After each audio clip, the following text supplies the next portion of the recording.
Hello!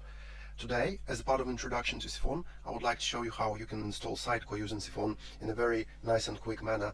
And you can also install other bits like Publishing Service, Horizon, SXA, PowerShell extension with remoting and some other bits. So to start with, let's go to sifon.uk website. This is home of Sifon project, and this is where download link is under the download section. And you can also find chocolate install instruction. I will be using this one because it's much more convenient and quicker to install any piece of software, and Sifon is also distributed with Chocolatey. So you see, it's so quick and nice. It's already there installed.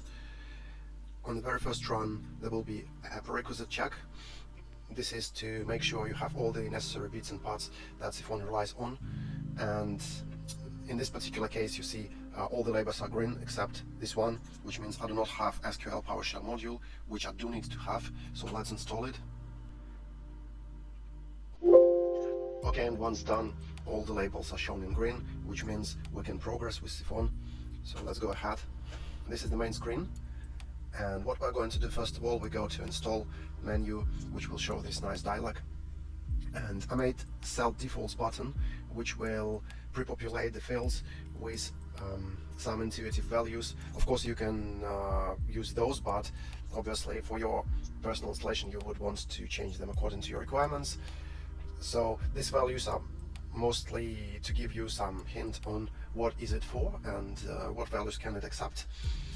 So, as you know, Sitecore relies on SQL Server and Solr.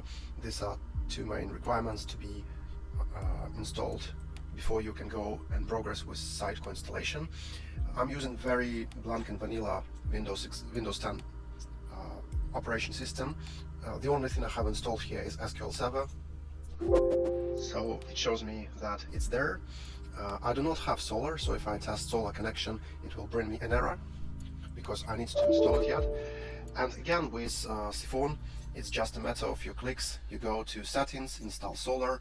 It will go and check if you have any Solr already present in the system. So if you have some, it will list them. In my particular case, I have nothing, so I would be prompted to install one.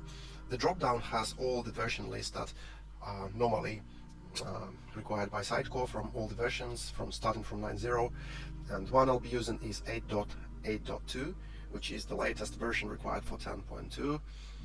And by clicking install, it will run the script, which will do all the magic underneath.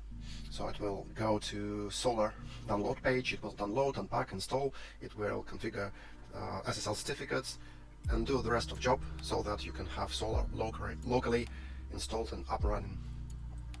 It's a matter of patience, just sit down and relax. So it's done. Let's go and check if the Solr installer has actually installed anything. So it will go and search, and after search it will show the installed version along with the URL which you can use for going to control panel. So clicking it will open browser and you will see Solr there. There's also an uninstall button if you want to remove this version. You can have as many Solr versions to run in parallel as you want, just by selecting another version and clicking install. They will be all nicely run in parallel together. But again, for the sake of this experiment, we only wanted to install 8.8.2, and we go back to installer dialog. Let's test if we have it, and of course we have it. So we are now ready to progress. Make sure you have the valid license file, but again, the validator will prompt you if you have invalid or if it's missing. So we have 10.2 version of Sitecore, which is the latest for the moment. So pre-select it. There are two checkboxes. One is for installing prerequisites. This is what is typically hidden underneath prerequisites.json file, and this checkbox stands for main Sitecore installation. So let's have them too, because I don't have any prerequisites installed so far. This is a vanilla operation system. There's nothing here at all. And basically I'm ready to progress. Oh yeah, this section is called remoting. If you want to install not for this particular machine, but to some machine on your network, which is available through WinRM, click this checkbox and specify machine's IP address or host name along with credentials, so that installer will do this job remotely running machine rather than onto the local one. but for the sake of this experiment I'm doing it to the local machine and I'm ready to progress.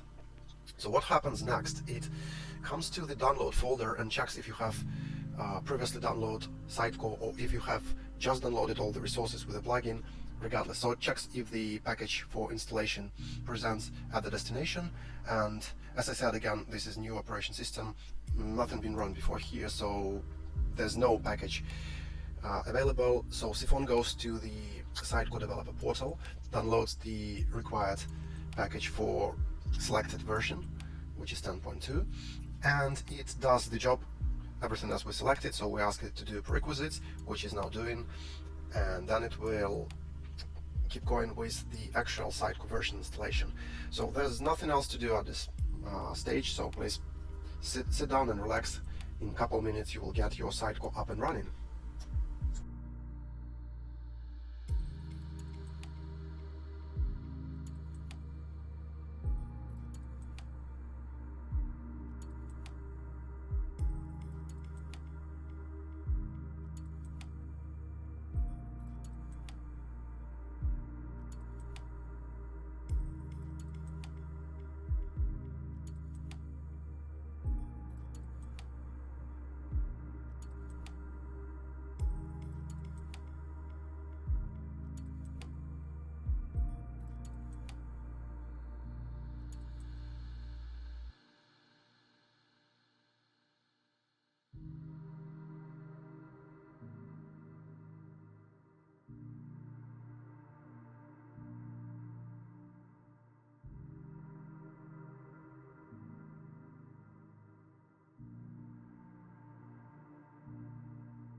Okay, Sitecore has installed successfully. Let's go and validate it in browser if everything goes well.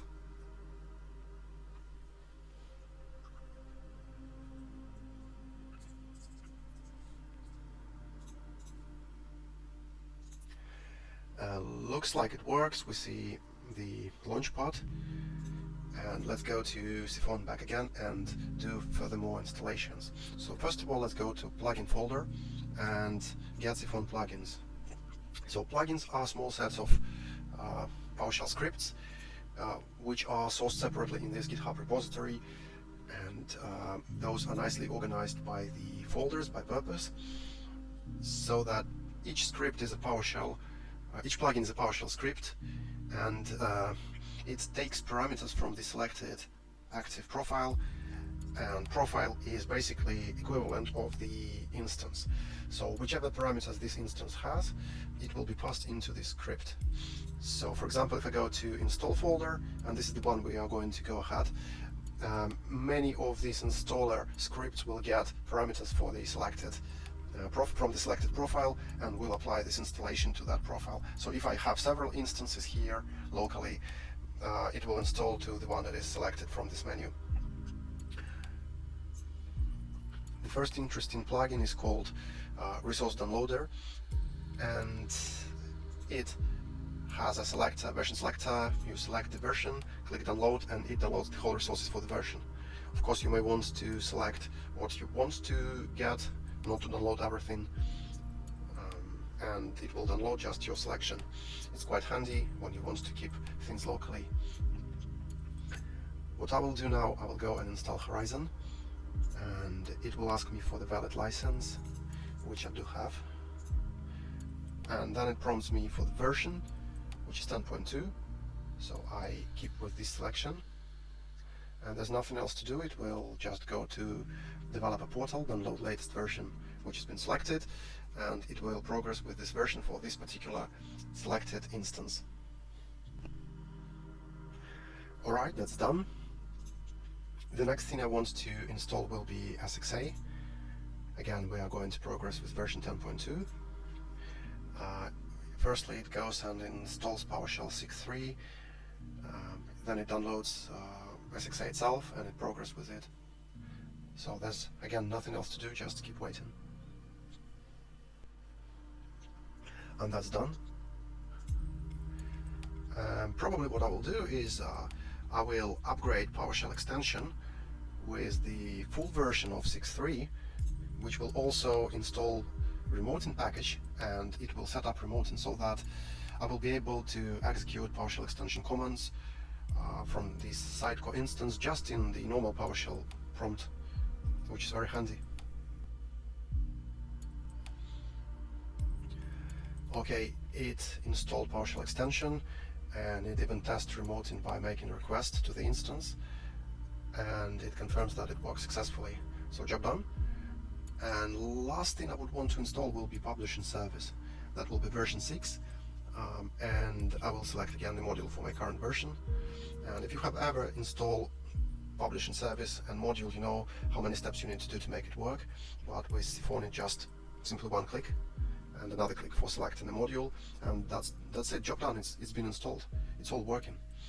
So now let's go to Sitecore again, and let's validate things we just installed. First of all, go to desktop,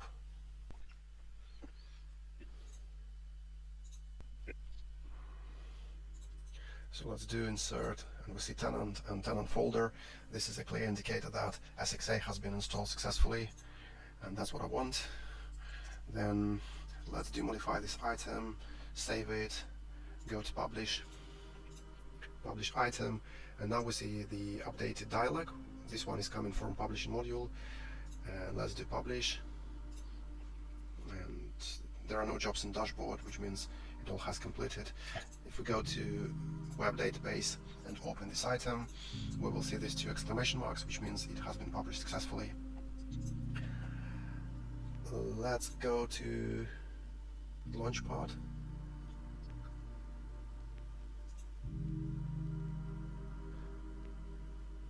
and select Horizon, and you see Horizon installed as well. It works, and it loads the home item with these 2 exclamation marks. Let's remove them. Okay, just remove and publish it. So again, Horizon works, and everything looks nice and valid to me. If I go back to desktop, I'll see things get updated. No more exclamation marks, and since I published that to web, there are no exclamation marks here as well. Right, so this concludes my introduction. Hope you find it helpful, and please let me know if you use Sifon. Last but not the least, in any case, please send me feedback. So if you leave your name, email address, and a message, I will get your message directly into my messenger. I'll be happy to hear back from you. Thank you very much.